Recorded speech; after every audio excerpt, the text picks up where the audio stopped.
talk about, the guy under center that preceded you. Does that lead to any kind of chip on your shoulder of kind of making everyone forget about that a little bit? I don't know. Not really, to be honest with you. Like, for me, it's just, I know he's a good player, and I know he played here. I know the history behind it. I wasn't here when he was here. So, for me, it's just, I know he's a good player, but for me, it's just going against Duke's defense this week because everybody likes to draw the comparison between quarterbacks, but in reality, I got very little to do with what he does on the field on Saturday. Yeah, I was going to ask, after a game like last week where things didn't go well, how much do you feel like that's kind of important to go through those moments before facing a defense like this? Just taking week by week, game by game, just going 1-0 every week. I think that's the big thing. I mean, we made some mistakes, but we played how we played. It's just about learning from everything, right? It was fortunate, we got away with the win, but we got to learn from everything we did on Saturday in order to improve this Saturday. Jake, how do you feel like you're improving in this offense?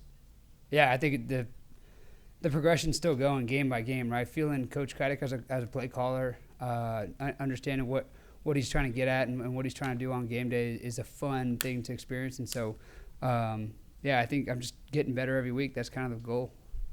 And what do you think of the fact that, Brendan Sullivan gets used sometimes? We saw him on that drive to end the first half. Like, does that add any, extra element to it? Like, what are your thoughts on that? I mean, Brendan's a great player, so having him out there at quarterback, it adds a new element to our offense and adds something else that, our opponent's going to have to prepare for. And so they're going to have to prepare for me, they're going to have to prepare for him, and, they don't know what they got to prepare for. So it's a good little aspect to add to our game.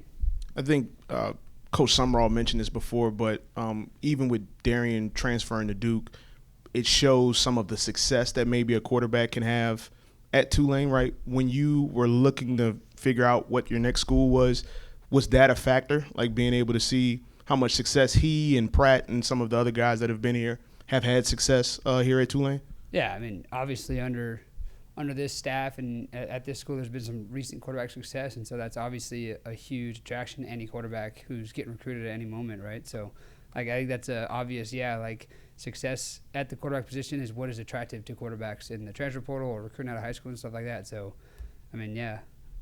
And the crowd, I would imagine, is going to be very amped, right, based on the circumstance. How much do you maybe embrace that and, play into that versus, having to keep yourself maybe emotionally in check?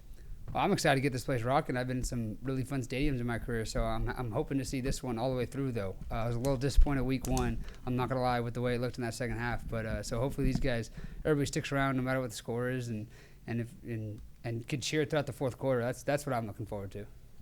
So there was a stretch in the South Alabama game. I think you guys scored 6 out of 7 possessions, 4 touchdowns, and then the fourth quarter, some things happened. But how many positives can you take away from what went on during that? Yeah, no, it was an incredibly good stretch. I think the run we were on was 33-3, and so that's what we can do, right? And so we're just going to lean into that part of the game. I think people talk about the middle 8 during a football game. The middle 8's a crucial point in the game. I think for us it was the middle 45 minutes of the game where we crushed, and so we're just going to continue to know that we can do that. So why not do it for 60 minutes? And that's kind of the goal this week.